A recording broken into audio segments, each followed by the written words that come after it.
Quand le repos ne repose plus, identifier et comprendre les 5 visages de la fatigue. C'est un épisode que je voulais faire depuis le début, qui à mon sens m'est tellement important et je suis trop heureuse de pouvoir l'aborder avec vous aujourd'hui. Est-ce que tu t'es déjà retrouvé dans cette situation où tu te sens épuisé, tu essaies de te reposer, tu maintiens peut-être ta routine justement pour essayer de le faire, tu essayes peut-être aussi de dormir plus, et pourtant au réveil ou même malgré une quantité de sommeil énorme et un repos illimité, tu es toujours aussi fatigué et tu te sens vraiment lasse. Comme si le repos ne faisait plus son effet. Et ça peut même créer une frustration parce que tu te fais les choses bien, t'appliques et ça ne suffit pas. Et là, tu te couches encore plus stressé parce que tu te dis « mais pourquoi j'arrive pas à récupérer ?» Et si le problème, c'était pas que tu te reposais pas assez, mais que tu te reposais pas de la bonne manière parce que tu n'avais pas encore identifié de quelle fatigue tu souffrais vraiment. Et c'est ce qu'on va voir dans l'épisode du jour. Installe-toi, c'est parti. Je m'appelle Charlotte Denoisy, je suis thérapeute énergétique transgénérationnelle et life coach certifiée. Dans ce podcast, je t'invite à explorer ce qui façonne notre réalité, nos pensées, nos émotions et ces mécanismes invisibles qui influencent notre manière de vivre. Bienvenue dans Inner Self, le podcast qui met des mots sur notre monde intérieur. Parce qu'en réalité, la fatigue a plusieurs visages et en fonction du visage de cette fatigue, la solution, elle, ne va pas du tout être la même. Et c'est pour ça que parfois, même en faisant tout bien, on reste épuisé. Et donc dans cet épisode, on va ensemble identifier les 5 visages de la fatigue, dont un que je trouve vraiment fascinant, parce qu'en réalité, il est plutôt positif et on a tendance à le sous-estimer, mais j'y reviendrai. Donc commençons par faire un tour complet. Et je te préviens, tu vas peut-être te reconnaître dans plusieurs en même temps, et d'ailleurs c'est souvent le cas parce qu'elles peuvent être intrinsèquement liées. La première fatigue, tu vas t'en douter, la plus évidente, c'est la fatigue physique. Et pourtant, c'est aussi celle qu'on comprend le moins bien. Parce qu'on a tendance à penser que c'est juste avoir mal aux jambes après le sport ou être claqué après une grosse semaine, alors qu'en réalité, ça va vraiment beaucoup plus loin que ça. La fatigue physique, c'est souvent une fatigue nerveuse. C'est quand le corps a tellement compensé pendant des semaines, des mois, voire parfois même des années de stress, qu'il est en mode survie en permanence. Lutte, fuite ou sidération, et ce, en continu. Pour comprendre ça, il faut savoir qu'on a 2 branches au niveau de notre système nerveux. On a la branche sympathique, liée à l'action, au danger et à l'alerte, et la branche parasympathique, liée au repos, au sommeil et à l'apaisement, au calme. Et normalement, dans une journée, on est censé avoir une oscillation naturelle entre ces 2 branches de système nerveux. Je vais te donner un exemple super concret pour que tu puisses te rendre compte. Demain, imagine, tu vas prendre ton bus. Tu vas courir pour attraper ton bus. Là, tu le vois au loin. Tu commences à avoir une grosse montée de sympathique parce que c'est normal. C'est fait pour ça. Et une fois que tu es bien installé dans le bus, généralement assis ou assise, normalement, après quelques minutes, ton système nerveux, il doit naturellement rebasculer en parasympathique parce que tu es en train de te recharger. Sauf que, et c'est là où c'est un game changer de comprendre ça, si dès que t'es assise dans ce bus, tu es dans tes pensées, t'es dans ta to-do list, dans ce que tu dois faire après, et que ces pensées, elles génèrent du stress, et ben en fait finalement tu peux rester en sympathique, et tu vas pas du tout te recharger. Et c'est sur la durée que cette résilience nerveuse ne se fait pas. Et ça, clairement, ça peut créer une fatigue latente, une fatigue qui ne part pas parce que ton système nerveux est tout simplement en surcharge. En fait, dis-toi que c'est comme si tu continuais de courir en essayant de fuir un ours pendant des semaines. En fait, c'est juste impossible. Et pourtant, c'est exactement ce qu'on inflige à notre corps au quotidien. Émotionnellement, le corps, il compense, et à un moment, il normalise cette fatigue. Et c'est ce qui fait qu'on peut avoir l'impression qu'elle va jamais partir. Le deuxième visage de la fatigue, ça va être la fatigue mentale. Bon, alors elle peut être très liée à la fatigue physique qu'on vient de décrire, notamment par l'hypervigilance. En réalité, quand tu es en hypervigilance, on est toujours projeté dans le futur. Il y a une charge mentale permanente, des choses à faire, des choses à penser, des décisions en suspens. Et ce qu'on sous-estime vraiment dans cette fatigue-là, c'est le poids des choses non résolues. une décision qu'on doit prendre, un truc que tu repousses depuis des semaines. Il ne va pas disparaître parce que tu n'y penses pas activement, ça reste là quelque part en suspens un petit peu dans le fond et ça va venir popper au moment où tu t'y attends le moins, peut-être au milieu de la nuit, peut-être dans un moment de repos ou de calme et peut-être même au beau milieu d'une conversation. Et ton cerveau, lui, il sait que c'est pas réglé. Et ça crée une charge mentale énorme, diffuse, qu'on n'arrive même pas toujours à nommer, et ça peut participer au brouillard mental. Et en plus de cela, de manière générale, on vit dans une sursollicitation permanente, le bruit, les écrans, les informations visuelles et auditives en continu. Et il y a de nombreuses études, notamment menées aux États-Unis, qui montrent que la capacité d'attention moyenne d'un adulte aujourd'hui est de 8 secondes. 8 secondes, c'est tellement peu, ça m'a vraiment choquée quand j'ai lu cette étude-là. Mais en réalité, si le cerveau n'est pas catché par une information et donc une réaction hormonale, tu vas très vite passer à autre chose tellement il y a d'informations. Et notre cerveau, il est tout simplement pas fait pour être en sursollicitation à ce niveau-là. Et cette sursollicitation permanente, elle épuise d'une façon que le sommeil seul, lui aussi, ne peut pas réparer. Et c'est ce qu'on appelle la fatigue mentale. Le troisième visage de la fatigue, ça va être la fatigue émotionnelle. La fatigue émotionnelle, elle rejoint les deux premières, mais elle a vraiment sa propre spécificité. C'est la fatigue d'avoir trop de ressentis, d'avoir trop absorbé, et aussi d'avoir été son propre bourreau généralement dans tout ça, parce qu'on a tous ce que j'appelle un peu notre inquisiteur, c'est-à-dire cette voix mentale qui nous met des bâtons dans les roues. Et ça, je pense que c'est quelque chose dont on parle pas assez souvent et je pense que j'en ferai un épisode de podcast dédié parce que je trouve que c'est vraiment la base dans le sens où la majorité d'entre nous, on se parle d'une manière à l'intérieur de nous mais dont on ne parlerait jamais de cette manière à quelqu'un qu'on aime. Et parfois, ça nous paraît impensable de dire ce qu'on se dit soi-même à voix haute, tellement c'est dur, et pourtant on le fait en continu toute la journée. Et ça, clairement, ça constitue une énorme partie de notre fatigue émotionnelle. En plus de ça, il y a aussi toutes ces émotions qu'on met sous le tapis, qu'on ne comprend pas, qu'on ne sait pas encore comment les traiter. Alors on les repousse, on se dit que ça va aller mieux, que ça va se calmer, sauf qu'en fait non. Et en généralement, quand ça revient, au lieu d'avoir juste une épreuve, on se retrouve avec 4 ou 5 ou 6 épreuves d'un coup, tout arrive en écho. Et c'est pour ça qu'à mon sens, le travail émotionnel et le travail sur soi ne doit pas être dans la gestion de crise, mais dans la prévention. Parce qu'en réalité, on ne peut pas empêcher notre environnement de nous faire ressentir des choses. Et en travaillant sur soi, on permet alors à ces ressentis qu'ils puissent se poser sur un sol déjà stable et pas sur un terrain déjà surchargé. Le quatrième visage de la fatigue, ça va être la fatigue spirituelle. Et celle-là, on en parle beaucoup moins.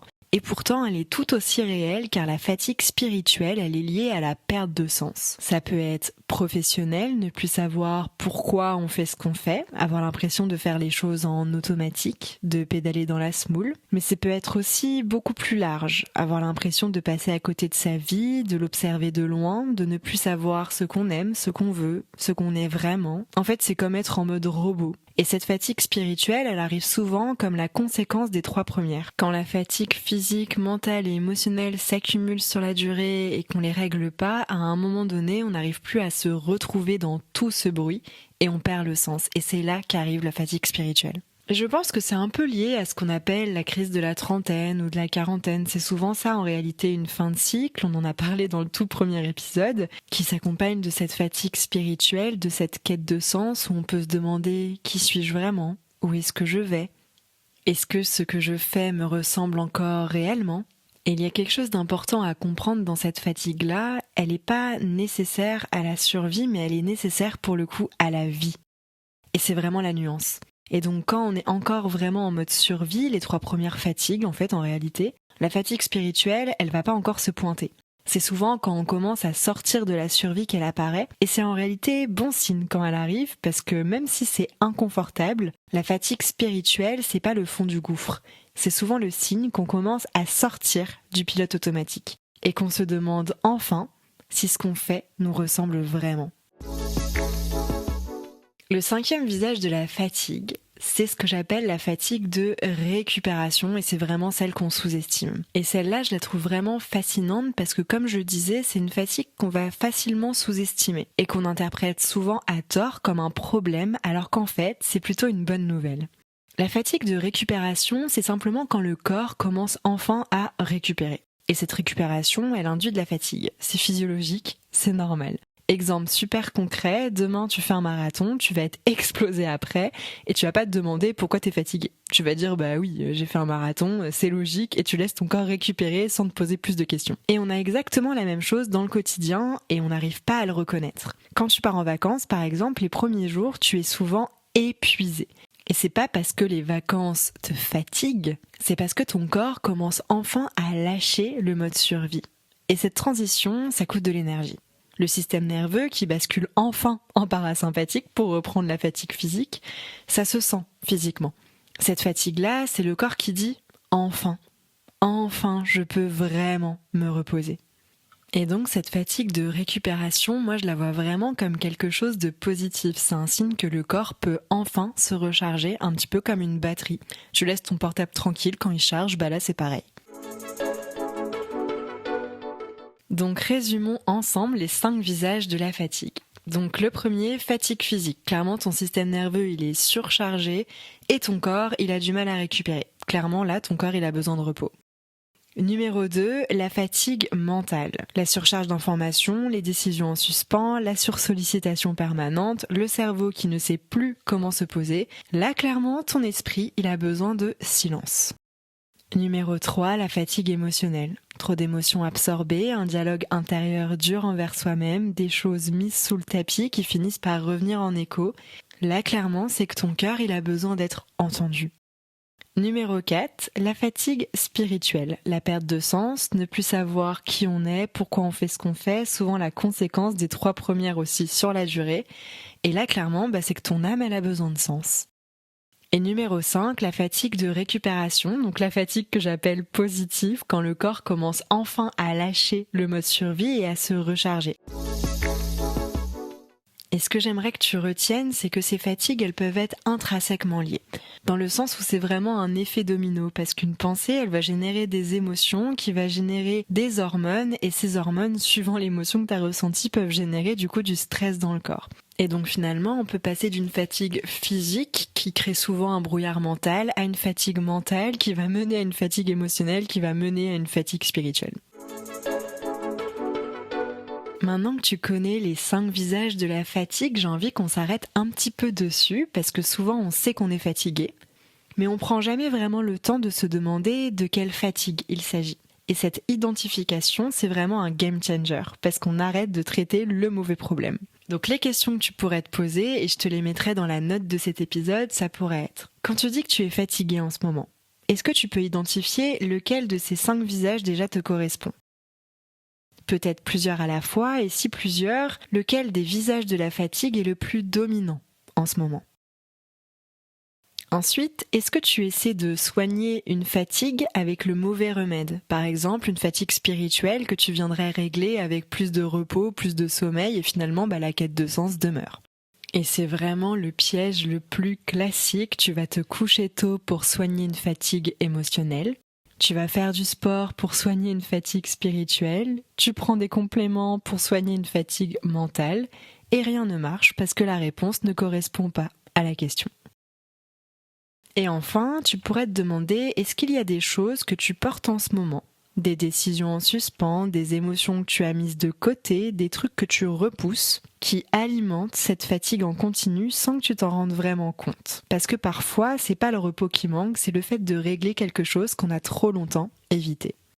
Prends vraiment le temps de noter ce qui remonte quand tu te poseras ces questions. Je te les remettrai, comme je te disais, dans la note de l'épisode. Parce que simplement nommer sa fatigue, mettre des mots dessus, c'est déjà le début de quelque chose. Et c'est exactement pour ça que dans mon application, la première fonctionnalité que je souhaitais était le mood tracker, pour pouvoir noter nos émotions, notre niveau d'énergie au quotidien, et sur la durée, pouvoir commencer à voir les patterns qui se dessinent, quel type de journée nous épuise, quel type de journée nous recharge. Et c'est vraiment un game changer pour moi qui me permet de pouvoir suivre mes moods au quotidien, ma fatigue, et ainsi mieux me comprendre et mieux adapter mes journées. Et j'avais envie de te partager ce que je fais du coup concrètement pour chacune de ces visages de la fatigue. Et c'est vraiment mes tips personnels, pas de généralité, pas de trucs théoriques. C'est vraiment ce que je fais moi au quotidien de manière pratique. On commence par la fatigue physique. Alors honnêtement, c'est une fatigue que je connais assez peu et c'est vraiment parce que ça fait plus de 10 ans que j'en prends soin. Ça passe déjà par me faire ajuster toutes les semaines en chiropraxie pour pouvoir prendre soin justement de mon système nerveux. C'est une pratique qui m'aide énormément à nourrir justement cette résilience nerveuse et faire en sorte que mon système nerveux ne compense pas tout le temps quand il se passe quelque chose et qu'il se remette très vite. Je fais aussi de l'énergétique à titre personnel depuis une dizaine d'années. Donc oui, je ne suis pas une cordonnière mal chaussée. Je pratique l'énergétique à titre professionnel, mais j'en fais également sur moi où je suis suivie par d'autres professionnels. Tout ce travail somatique, émotionnel, énergétique a littéralement changé ma vie et jamais je ne reviendrai en arrière et jamais je ne cesserai de me faire ajuster et suivre en énergétique. Et sinon, au-delà des pratiques que je vais faire extrêmement attention notamment à mon sommeil. Ça va être ma priorité numéro 1 à titre personnel. J'ai une énorme discipline là-dessus. Je fais hyper attention à respecter mes heures de coucher, à ne pas surstimuler mon système nerveux avec des écrans avant de dormir et le matin au réveil. Parce qu'une bonne nuit de sommeil, vraiment, ça change tout. Et pour moi, il n'y a aucun monde où je n'y fais pas attention. Sinon, quelque chose qui peut paraître totalement banal mais qui est hyper important, je bois énormément d'eau. Alors ça peut paraître totalement bête comme ça, mais il faut savoir que 80% des maux de tête et de fatigue sont dus à la déshydratation. Donc clairement, il n'y a aucun monde pareil où je vais être fatiguée parce que je n'ai pas bu assez d'eau. Donc ça, c'est vraiment quelque chose où je mets un point d'honneur. J'ai toujours de l'eau avec moi et je bois plus de 2 litres par jour. Pour la fatigue mentale, celle-là, elle peut être un petit peu plus challengeante pour moi parce que j'ai toujours des millions de choses à faire, à penser, à créer. C'est vrai que en tant que thérapeute, rien qu'avec le podcast, mais aussi tout l'aspect, on va dire, de la comptabilité, de la communication sur les réseaux sociaux, on a toujours beaucoup de choses à faire et mon numéro 1, ça va être de tout noter dans mon agenda avec des dates précises et des durées. Dès que j'ai une tâche, une idée, quelque chose à faire, je la note avec une date, comme ça je n'ai plus à la garder dans ma tête, c'est noté, c'est délégué entre guillemets dans mon agenda. Et si le jour J je suis pas dans le bon mood, au moins elle ne pollue plus mon mental en permanence, mais de toute façon j'ai prévu aussi de vous faire un sujet de podcast sur ma procrastination parce que j'ai vraiment plein de tips à vous partager. J'adapte aussi mes tâches à mon énergie du moment pour éviter vraiment une surcharge mentale. Et par exemple, si j'avais prévu de faire de la compta mais que je suis dans une énergie créative ce jour-là, je vais pas me forcer, je vais travailler sur les sujets de podcast, tourner des vidéos pour les réseaux sociaux. Je mets en fait un point d'honneur à travailler avec mon énergie et pas contre elle. Et j'ai envie de vous dire, c'est un peu la source de mon métier, de travailler dans l'énergétique. Donc encore une fois, je veille à vraiment prendre soin de mon énergie en premier lieu. Et prendre soin de mon énergie en premier lieu, ça veut dire choisir à quoi je consacre mon énergie. Et typiquement, j'ai remarqué que si je scrollais trop sur Instagram, ça me prenait une énergie énorme. Et donc, je me suis mise une limite d'1 heure sur Instagram. Et pourtant, c'est vraiment mon outil de communication professionnel principal. Mais au bout d'1 heure, j'ai un rappel. Et là, je choisis consciemment si je continue ou pas. Et je trouve que c'est le côté conscient qui change tout. Et je fais aussi de manière générale très attention depuis cette année à moins utiliser mon portable. Et c'est vrai que depuis, j'ai mis des temps limites d'application. Je l'utilise vraiment moins et ça me fait un bien mental énorme. Aussi, dernier point, mais non négligeable, j'inclus dans mon emploi du temps des moments vraiment off. Des moments où mon cerveau n'a rien à produire, rien à apprendre, rien à analyser. Ça peut être des jeux sur la Switch, une série que j'adore, un livre de fiction, des trucs qui vont me faire du bien quoi qu'il arrive et qui permettent à mon cerveau de vraiment souffler. Pour la fatigue émotionnelle, clairement, c'est celle sur laquelle je suis le plus sujette étant donné que c'est mon cœur de métier de ressentir. Donc je vais avoir tendance à ressentir les choses de manière assez forte, il n'y a pas trop de filtres et donc je peux être très vite fatiguée émotionnellement. Et donc c'est la fatigue sur laquelle je vais être la plus vigilante et je vais faire énormément de choses pour me protéger au quotidien, pour faire en sorte que je ne sois pas parasitée. Dans mes outils préférés, clairement, il va y avoir mon application, parce que j'avoue que je l'ai tout d'abord lancée déjà pour moi, où tous les jours, je vais remplir mon mood tracker et aussi je vais remplir un portail d'introspection. Donc, suivant le mood dans lequel je suis, le portail va changer. En ce moment, c'était plutôt le lâcher prise et je vais venir m'introspecter avec les questions de journaling guidées dans ce domaine-là et ça me fait énormément de bien. Je fais aussi pas mal de méditation, donc maintenant, encore une fois que j'ai mon app, je vais utiliser les méditations actives et passives de l'app. Bon, surtout les actives, j'avoue. J'aime bien les faire le matin quand je me prépare ou alors quand je me balade, etc. J'aime bien avoir quelque chose dans les oreilles qui vienne me mettre sur un mood particulier. Et sinon, de manière générale, j'ai tendance à être un petit peu casanière, mais dans le sens où je sais que c'est un endroit chez moi qui me ressource énormément. Chez moi, c'est vraiment mon cocon et j'aime créer chez moi des moments de qualité dans mon environnement avec les personnes ou les activités qui me font du bien, quoi qu'il arrive, et ça, c'est vraiment un non négociable pour moi. Pour la fatigue spirituelle, comme je le disais dans le premier épisode de podcast que je vous remettrai dans les notes de l'épisode, j'ai tendance à avoir une perte de sens tous les 2 ou 3 ans. Bon, ça dépend, mais j'ai l'impression d'avoir vu quand même un pattern dans ces eaux-là. Et ce que j'ai appris à faire dans ces moments-là, parce que quand on est dans une fatigue spirituelle, on sait pas trop ce dont on a envie, c'est plutôt de partir sur ce qu'on ne veut plus. Et alors, je fais une liste vraiment très précise de tout ce qui ne me nourrit plus. Les postures que je veux lâcher, les habitudes qui ne me correspondent plus, les manières de penser que je veux quitter. Et par rapport à ça, je vais me faire souvent des affirmations qui vont dans ce sens-là et qui viennent nourrir du coup la partie de moi qui a besoin de prendre plus de place. Et je vais vraiment veiller justement à toutes ces pensées de mon monde intérieur pour qu'elles ne viennent plus nourrir cette version et donc tout ce que je ne veux plus. Et aussi, il y a vraiment quelque chose que j'ai remarqué dans la fatigue spirituelle, c'est que j'ai remarqué que mon sens premier, on va dire, de ressources est hyper lié au beau, genre à la beauté et à la créativité. Ça peut paraître bizarre comme ça, mais les choses que je vais trouver belles vont énormément apaiser mon système nerveux. Et donc je vais faire hyper attention à soigner mon environnement, mes tenues, mais tout dans le moindre détail pour que je sois toujours entourée de beauté. Et ça, pour le coup, je sais que quand je remets de la créativité et de la beauté dans mon quotidien, le sens s'est retrouvé, mais littéralement instantanément. Alors c'est pas un sens avec des mots, c'est plus un sens au niveau des ressentis, mais je sens un élan quand je suis entourée de beauté que j'avais perdu quand j'oublie de le faire.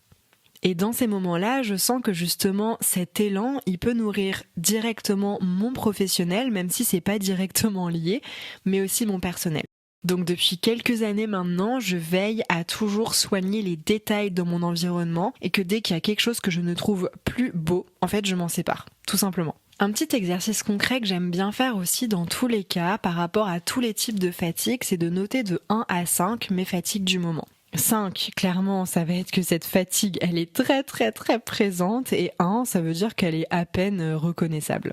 Et donc généralement, je prends une note sur mon téléphone et je vais faire la liste de ces fatigues, donc physique, mentale, émotionnelle, spirituelle, parce que bon, celle de recharge, pour le coup, je vais pas la compter. Et je veille à noter des petites bullet points sur ce qui viendrait alimenter cette fatigue. Et par rapport à ça, j'aime bien me demander quel serait le tout premier geste que je pourrais faire aujourd'hui pour répondre du coup à cette fatigue-là spécifiquement.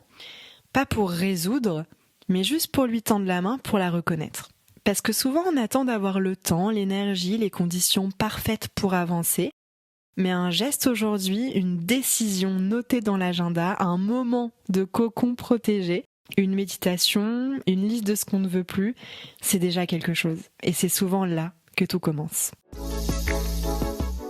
Et avant de te laisser, j'avais envie de te dire quelque chose, c'est qu'on vit dans une culture qui valorise la productivité, l'action, la performance en permanence. Et dans cette culture-là, être fatigué, c'est souvent vécu comme un échec, comme si on n'était pas assez forte, fort, assez efficace, comme si on devait pouvoir prendre encore plus sur notre dos. Mais la fatigue, c'est pas un signe de faiblesse, c'est un signal. Et un signal, ça se décode, ça ne s'ignore pas. Et ça ne se règle pas en dormant plus, si ce n'est pas le bon remède. Et pour finir cet épisode, comme à chaque fois, je partage avec toi ce qui m'a marqué ces 2 dernières semaines.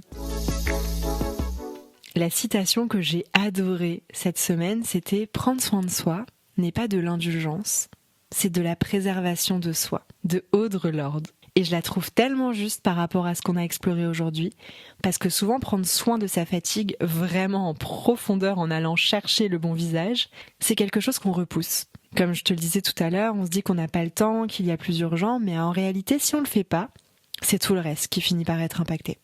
En conseil lecture, j'aimerais vous parler de Rompre avec soi-même de Joe Dispenza. Et je la recommande vraiment par rapport à ce qu'on a exploré ensemble aujourd'hui, notamment sur les fatigues mentales et émotionnelles. C'est un livre que j'ai lu il y a plusieurs années, mais j'aime bien le relire de temps en temps. Et ce que Joe Dispenza explique dans ce livre, c'est comment on reste prisonnier de nos schémas automatiques. Les mêmes pensées qui génèrent les mêmes émotions, qui génèrent les mêmes comportements en boucle. Et ce qu'il montre très clairement, c'est que le corps finit par devenir l'esclave de ces programmes répétitifs. Et ça épuise physiquement, mentalement et émotionnellement. Et le lien avec cet épisode, il est direct. Une des raisons pour lesquelles la fatigue ne part pas, c'est qu'on continue de fonctionner avec les mêmes patterns qui les ont créés. On traite les symptômes sans toucher aux causes. Et ce livre, il va chercher exactement à cet endroit-là. Et sinon, la pratique que j'ai mis en place déjà il y a quelques semaines, mais qui est vraiment devenue un indispensable, là vraiment c'est devenu une habitude et j'en suis trop fière. C'est qu'une fois que j'ai fini ma méditation active du jour, donc généralement j'en prends une dans l'app des 12 portails d'introspection suivant ce que j'ai besoin de travailler, je vais lire une dizaine de pages d'un bouquin que j'appelle d'apprentissage, donc c'est des bouquins clairement où j'apprends quelque chose, et je trouve que ça met tout de suite un mood dans la journée où j'ai un truc où je suis lancée dans ma journée, j'ai appris quelque chose, j'ai exploré un thème, ça va continuer de travailler et franchement ça change tout. Parce que la méditation active, elle me permet de travailler sur un thème bien précis et après le fait de lire un livre qui va m'apprendre quelque chose sur un thème qui m'intéresse, ça me permet de travailler encore plus et j'ai envie de dire indirectement parce que ça vient infuser tout au long de la journée. Voilà, c'est terminé pour cet épisode. J'espère qu'il vous a plu et si ce que j'ai partagé t'a touché, n'hésite pas à le partager avec quelqu'un d'autre qui en aurait besoin ou à mettre une jolie note ou un commentaire pour soutenir le podcast. Et en attendant, on se retrouve dans 15 jours. D'ici là, prends soin de ton intuition et prends soin de ton inner self.